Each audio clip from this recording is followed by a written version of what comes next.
ఒక్కసారి కొమ్మూరి గోల్డ్ కి కాల్ చేయండి. తాకట్లో ఉన్న మీ బంగారాన్ని విడిపించి మార్కెట్ ప్రైస్ కి వాళ్ళు కొనుక్కుని మిగతా డబ్బులు మీకు ఇచ్చేస్తారు. హాయ్, వెల్కమ్ టు మనం టీవీ. మనం ఉన్నది మన కోసం. నేను మీ మనోజ్. సో జగన్మోహన్ రెడ్డి గారి గ్రాఫ్ పడిపోయిందని కూటమి నేతలు, లేదు కూటమి గ్రాఫే పడిపోతుందని స్వయానా చంద్రబాబు గారే చెప్పారని జగన్మోహన్ రెడ్డి గారు వ్యాఖ్యానించిన పరిస్థితి. నిజంగా ఎవరి గ్రాఫ్ పడిపోయింది మాట్లాడదాం. మనతో పాటు ప్రముఖ పొలిటికల్ అనలిస్ట్, సైకాలజిస్ట్ కొత్త రవీంద్రబాబు గారు ఉన్నారు. నమస్కారం సార్. నమస్తే. ఏంటి సార్ ఎవరి గ్రాఫ్ పడిపోయింది మీ అంచనా ప్రకారం? చూస్తున్నారు కదా, గత 5 ఏళ్ళు వైసీపీ ప్రభుత్వం చూశారు, ఇప్పుడు ఈ 1.5 year 2 years కూటమి ప్రభుత్వం చూశారు. అంటే రాజకీయపరమైన కామెంట్స్ రాజకీయ పార్టీలు చేసుకోవటం అనేది సహజం. అది టీడీపీ కావచ్చు, వైఎస్ఆర్సీపీ కావచ్చు. అది పక్కన పెట్టి మనం పార్టీలకు అతీతంగా అసలు ఎవరు పెర్ఫార్మెన్స్ రేటింగ్ ఎలా ఉంది, ఎవరు పెర్ఫార్మెన్స్ రేట్ గ్రాఫ్ తగ్గిపోయింది, ఎవరిది పెరిగింది అనేది డేటాబేస్డ్ విశ్లేషణ చేసే ప్రయత్నం చేద్దాం. ఇప్పుడు ఈ నేపథ్యం, ఈ కామెంటు అసలు ఎక్కడ స్టార్ట్ అయిందంటే, ఈ మధ్యకాలంలో ముఖ్యమంత్రి నారా చంద్రబాబు నాయుడు గారు కలెక్టర్ సమావేశాన్ని ఉద్దేశించి వాళ్ళ పెర్ఫార్మెన్స్ రివ్యూ చేసి, ఆ పెర్ఫార్మెన్స్ రివ్యూలో భాగంగా మీరు ఇంకా పూర్తి స్థాయిలో పెర్ఫార్మెన్స్ ఇంప్రూవ్ చేసుకోవాలా, ఏ ఒక్క వ్యక్తి కూడా డిస్సాటిస్ఫాక్షన్ ఉండకూడదు ఆంధ్రప్రదేశ్లో. అంటే 100లో 99 మంది సాటిస్ఫాక్షన్గా ఉన్నా ఆ ఒక్క వ్యక్తి కూడా డిస్సాటిస్ఫాక్షన్గా ఉండకుండా మనం పనితనం మెరుగుపరుచుకోవాలా. ఆ విధమైన సత్ఫలితాలను ఇచ్చే విధంగా collector is the face of the government. కాబట్టి మీరు కీలకమైన పాత్ర పోషించాలా, పెర్ఫార్మెన్స్ ఇంకా ఇంప్రూవ్ చేసుకునే ప్రయత్నం చేయాలి. నంబర్ 1. నంబర్ 2, ఈ మధ్యకాలంలో ఇంటెలిజెన్స్ సర్వే ద్వారా, ఐవీఆర్సీ కాల్స్ ద్వారా మరి కూటమి ప్రభుత్వానికి 51% అద్భుతంగా పనిచేస్తుంది అని ప్రజలు భావించారు అనేది ప్రభుత్వం దగ్గర ఉన్న సమాచారం. అంటే ఏ రాష్ట్రంలోనైనా అధికారంలో ఉన్న పార్టీకి 51% ఆఫ్ ఓటర్సు ప్రజలు అద్భుతంగా ఉంది అంటే అది తక్కువ చేసి మార్క్ కాదు, అది మంచి ఫీడ్బ్యాక్ ఉన్నట్టు లెక్క. నంబర్ 1. నంబర్ 2, మిగతా 49% డిస్సాటిస్ఫాక్షన్లో ఉన్నారు అనేది వైఎస్ఆర్ కాంగ్రెస్ పార్టీ వాళ్ళు అర్థం తీసుకున్నారు. అసలు యాక్చువల్ అనాలిసిస్ ఏంటంటే, ప్రభుత్వం వారి ఇంటెలిజెన్స్ సర్వే అనాలిసిస్ ఏంటంటే 51% బాగా ఉంది అన్నారు, ఇంకొక 9% 1 పాయింట్ 2 పాయింట్లు ఛాన్సెస్ ఫర్ ఇంప్రూవ్మెంట్, అంటే ఇంప్రూవ్మెంట్ చేసుకోవడానికి ఇంకా స్కోప్ ఉంది, ఈ పర్టికులర్ 1, 2, 3 అంశాల మీద కొద్దిగా ఎక్కువ ధ్యాస పెట్టండి అన్నారు. ఫర్ ఎగ్జాంపుల్, ఆంధ్రప్రదేశ్లో ఎక్కువగా రెవెన్యూ సంబంధించిన సమస్యలు ఎక్కువగా ఉన్నాయి వెన్ కంపేర్ విత్ మిగతా ఇష్యూస్తో పోలిస్తే. సో ఆ విధంగా ఒక ఎగ్జాంపుల్ తీసుకుంటే ఆ సమస్య ఒక్కటి కూడా లేకుండా ఉండే విధంగా మనం పనితనం మెరుగుపరుచుకోవాలా అన్నారు.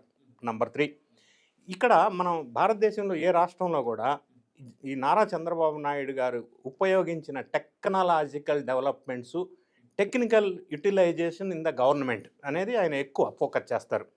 సో ఆయన ఉద్దేశం ఏంటంటే పెర్ఫార్మెన్స్ ఎప్పటికప్పుడు ఎమ్మెల్యేల పెర్ఫార్మెన్స్, అధికారుల పెర్ఫార్మెన్స్, మంత్రుల పెర్ఫార్మెన్స్ ఆ రేటింగ్ ఇస్తూ వాళ్ళని ఎక్కడ ఇంప్రూవ్ చేసుకోవాలనేది చెబుతూ పోతూ ఉన్నారు. This is called performance management system. అది professional way of running the government. ఈ విధంగా ఆయన చేసిన కామెంట్స్ని 49% అగెనెస్ట్గా ఉన్నారనే ఒక దుష్ప్రచారాన్ని తెర మీదకి తీసుకొచ్చారు వైఎస్ఆర్ కాంగ్రెస్ పార్టీ నేతలు.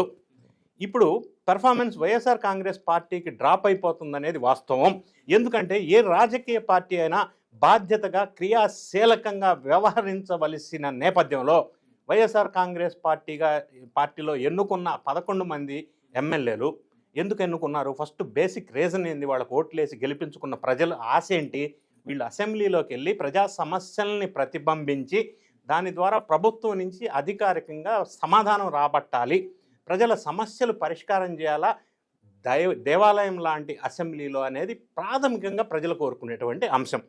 అటువంటి అంశానికి వీళ్ళు అసెంబ్లీకి డుమ్మా కొట్టి ప్రెస్ మీట్ అనే పేరుతో సుదీర్ఘంగా గంటల తరబడి వాళ్ళ మనుషులను పెట్టి ఉపన్యాసాలు ఇస్తూ పోతే ఆ ఎమ్మెల్యేగా ఎన్నిక అయిన పర్పసే సరువు కాదు కదా.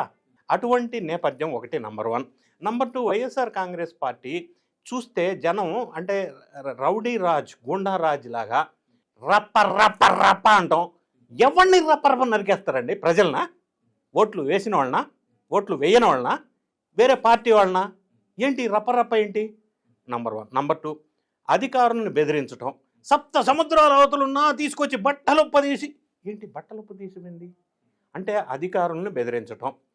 పబ్లిక్ ప్రైవేట్ పార్ట్నర్షిప్ ఇనిషియేటివ్లో మెడికల్ కాలేజెస్ వేరే వాళ్ళకి పీపీపీ మోడల్లో కాంట్రాక్ట్ ఇస్తే వాళ్ళు తీసుకున్న కాంట్రాక్టర్స్ని 2 నెలల్లో, అధికారంలోకి వచ్చిన 2 నెలల్లో జైలుకు పంపిస్తా అంటాడు. ఎవరిని జైలుకు పంపిస్తాడు?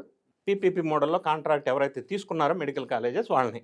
అంటే జైలుకు పంపించడం ఏంటి? ఏ అథారిటీతో జైలుకు పంపిస్తారు? ఏ సెక్షన్తో జైలుకు పంపిస్తారు? ఏ లీగల్ లాలో జైలుకు పంపిస్తారు? ఈయన ఏ విధంగా ఒక మాజీ ముఖ్యమంత్రిగా ఉండి జైలుకు పంపిస్తానని అంటాం, ఏ బేసిస్తో జైలుకు పంపిస్తారు? లాజిక్ ఏంటి? అంటే ఈ విధంగా ఇన్వెస్టర్స్ని బెదిరించటం. ఇప్పుడు వైజాగ్లో సాఫ్ట్వేర్ కంపెనీస్ డెవలప్ చేయాలని ఒక సత్సంకల్పంతో ఎన్డీఏ కూటమి ముందుకు వెళ్తూ ఉంటే, వైజాగ్లో ఆ కంపెనీకి ల్యాండ్ ఇవ్వటానికి ముందుకొస్తే రైతులు ల్యాండ్ ఎక్విజిషన్ జరగనివ్వకుండా అక్కడ పిటిషన్స్ వేసి, అంటే ఫర్ ఎగ్జాంపుల్ గూగుల్ భారతదేశంలో ఒక ప్రతిష్టాత్మకమైన సంస్థ వైజాగ్కి వచ్చింది, biggest foreign direct investment in India. అటువంటి గూగుల్ సంస్థకి ల్యాండ్ ఇవ్వడానికి రైతులు ఎక్విజిషన్ జరుగుతుంటే, ల్యాండ్ ఎక్విజిషను కొంతమంది వ్యక్తుల మీద పిటిషన్స్ వేయించి ఎక్విజిషన్ జరగకుండా డిలే చేయటం, ఇది చేసిన మాట వాస్తవం. అది కూడా ఇందులో ఇంకా నికృష్టమైన పని ఏంటంటే చనిపోయిన వ్యక్తులతో పిటిషన్ వేయించడం. ఇది అరాచకం. అంటే ఇప్పుడు నిన్న కాక మొన్న కాంగ్నిజెంట్కి 27 ఎకరాల అలాట్మెంట్ చేస్తూ ప్రభుత్వం వారు ల్యాండ్ ఎక్విజిషన్ స్టార్ట్ చేస్తే దాన్ని కూడా పి శ్రీనివాసరావు అనే ఒక వ్యక్తి చేత పిటిషన్ వేయించి అది జరగకుండా డిలే అయ్యేటట్టు చేశారు. సో ఇది ఇన్వెస్ట్మెంట్స్ రాకుండా, ల్యాండ్ ఎక్విజిషన్స్ జరగకుండా, మరి డిఎస్సి రిక్రూట్మెంట్ చేస్తే ప్రభుత్వం వారు, జగన్ రెడ్డి గారు ఇంతవరకు డిఎస్సి రిక్రూట్మెంట్ ఎప్పుడు చేయలే ఆయన కాలంలో. ఇప్పుడు రిక్రూట్మెంట్ చేసి 16,000 మందికి ఉద్యోగ ఉపాధి అవకాశాలు కల్పించే విధంగా డిఎస్సి ఒకటి లాంచ్ చేస్తే దాంట్లో పిటిషన్స్ వేయించారు, మళ్ళీ లొల్లి పెట్టారు. నిన్న కాక మొన్న కానిస్టేబుల్స్ రిక్రూట్మెంట్ జరిగితే అందులో 31 పిటిషన్స్ వేశారు. అంటే ఏదైనా రాష్ట్ర అభివృద్ధి జరుగుతూ ఉంటే, ఇన్వెస్ట్మెంట్స్ వస్తూ ఉంటే, ఉద్యోగ ఉపాధి అవకాశాలు పెరిగే విధంగా ఎన్డీఏ కూటమి చేస్తూ ఉంటే అది జరగనివ్వకుండా అడ్డుకావటం, అంటే అభివృద్ధిని అడ్డుకావటం. రెండోది ప్రజల్ని భయపెట్టడం, అధికారుల్ని భయపెట్టడం, ఇన్వెస్టర్స్ని, ఇండస్ట్రియలిస్టుల్ని భయపెట్టడం, బెదిరించటం. ఈ విధమైన ఆలోచనతో, అంటే ప్రణాళికాబద్ధంగా ప్రభుత్వానికి క్రియాశీలకమైన సపోర్ట్ ఇవ్వవలసిన బాధ్యత వైఎస్ఆర్ కాంగ్రెస్ పార్టీ పోషించవలసింది పోషించకుండా జనాల్ని భయపెట్టి రప్ప అంటూ ఓ పక్కన చేస్తూ ఉంటే వైఎస్ఆర్సీపీ గ్రాఫ్ పడిపోతుంది అనడానికి నిదర్శనం ఆ పార్టీ నేతలు మొత్తం వేరే పార్టీల వైపు, వేరే పార్టీల డోర్లు క్లోజ్ ఉంటే ఎప్పుడు ఓపెన్ అవుతాయా అని ఎదురు చూస్తున్న సందర్భం. గతంలో అధికారంలో ఉన్నప్పుడు అధికార దుర్వినియోగం చేసి అక్రమాలు అన్నీ చేస్తే అక్రమాల్లో ఇప్పుడు ఒకరి తర్వాత ఒకరు జైలు బాట పడుతున్న సందర్భం. ఇంట్లో కుటుంబ సభ్యులు తల్లి చెల్లిని కూడా రోడ్డు మీదకి ఈడ్చి కోర్టుకి ఈడ్చిన సందర్భం. హూకిళ్ళు బాబాయ్ హత్య కేసులో విచారణ పూర్తి కాకుండా అడ్డుపడుతున్న అంశం. ఇన్ని అంశాల నేపథ్యంలో వైఎస్ఆర్ కాంగ్రెస్ పార్టీ పడవ మునిగిపోతూ ఉంటే దాన్ని సరిదిద్దుకోవాల్సింది పోయి ఎన్డీఏ కూటమిలో ఉన్నటువంటి ప్రభుత్వము గ్రాఫ్ డౌన్ అవుతుంది అని అంటూ ఉంటే, అసలు గ్రాఫ్ పడిపోయింది, డౌన్ అయింది, పడవ మునుగుతుంది వైఎస్ఆర్ కాంగ్రెస్ పార్టీ కదా. దానికి నిదర్శనమే ఇన్ని ఎగ్జాంపుల్స్ ఉన్నాయి కదా. కూటమి ప్రభుత్వం వాళ్ళు తీసుకొచ్చినటువంటి ఇన్వెస్ట్మెంట్స్ ఇంతవరకు గతంలో 1.5 yearలో ఏ ప్రభుత్వం తీసుకురాలేదు. అంటే అంత ఉపాధి సృష్టి జరుగుతుంది, ఉద్యోగ కల్పన జరుగుతుంది. ఒక పక్కన అమరావతి డెవలప్మెంట్ నభూతో నా భవిష్యత్ విధంగా జరుగుతూ ఉంది, పోలవరం ప్రాజెక్ట్ జరుగుతూ ఉంది, ఇన్ని రకాల ఇన్వెస్ట్మెంట్స్, పరిశ్రమలు వస్తూ ఉన్నాయి. వీటిని అభినందించాలి కదా. మరి వీటిని అభినందించకుండా ఎన్డీఏ గ్రాఫ్ ఏ విధంగా పడిపోద్ది, ఏ బేసిస్తో పడిపోద్ది? పెరుగుతుంది కదా, గ్రాఫ్ పడిపోతుంది ఏంటి? అంటే ఇప్పుడు ఏ పార్టీ అయినా, ఏ ఆర్గనైజేషన్ అయినా, ఎవరినైనా సరే మనం ఇంప్రూవ్మెంట్ పాయింట్స్ ఏమున్నాయి, ఇంకా 1% కూడా అసంతృప్తి లేకుండా ఎలా చేయాలి అన్న ఆలోచన ధోరణితో ఎన్డీఏ ప్రభుత్వం నారా చంద్రబాబు నాయుడు గారు ముందుకెళ్తూ ఉంటే దాన్ని అభినందించాలి కదా వైఎస్ఆర్ కాంగ్రెస్ పార్టీ. ఆ ప్రాసెస్ని అభినందించాలి కదా. అంటే 1% కూడా డిస్సాటిస్ఫాక్షన్ ఉండకూడదన్న ఆలోచనను అభినందించాలి కదా. దాన్ని తీసుకోకుండా ఉల్టా పల్టా తీసుకొని మిగతా అంతా డిస్సాటిస్ఫాక్షన్ ఉంది, 51% ఉంది, 49% నెగిటివ్ ఉంది, ఎన్డీఏ గ్రాఫ్ ఏ విధంగా పడిపోద్ది? గ్రాఫ్ ఒక్క రీజన్ అన్నా ఉందా గ్రాఫ్ పడిపోవడానికి? గ్రాఫ్ పెరగడానికి అవకాశం ఉంది. YSR Congress party already graph పడిపోయింది, ఎక్కడో అధపాతాళానికి వెళ్ళిన సందర్భం ఇప్పుడు ఉంది.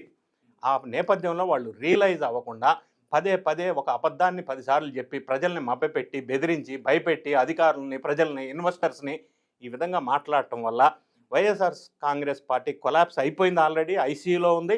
ఇంకా పూర్తి స్థాయిలో ఇలా మాట్లాడటం వల్ల ఒరిగేది ఏమీ లేదు. వాళ్ళు రియలైజ్ అయితే నెక్స్ట్ టైం కొద్దిగా అన్నా మెరుగుపడే అవకాశం ఉంది.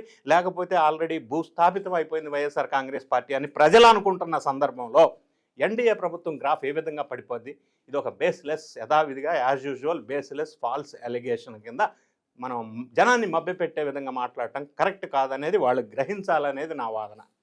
Thank you sir. Thank you. So ఇది కొత్త రవీంద్ర బాబు గారి అనాలిసిస్. మీరేమనుకుంటారో మస్ట్ కామెంట్ చేయండి. చూస్తూనే ఉండండి మనం టీవీ.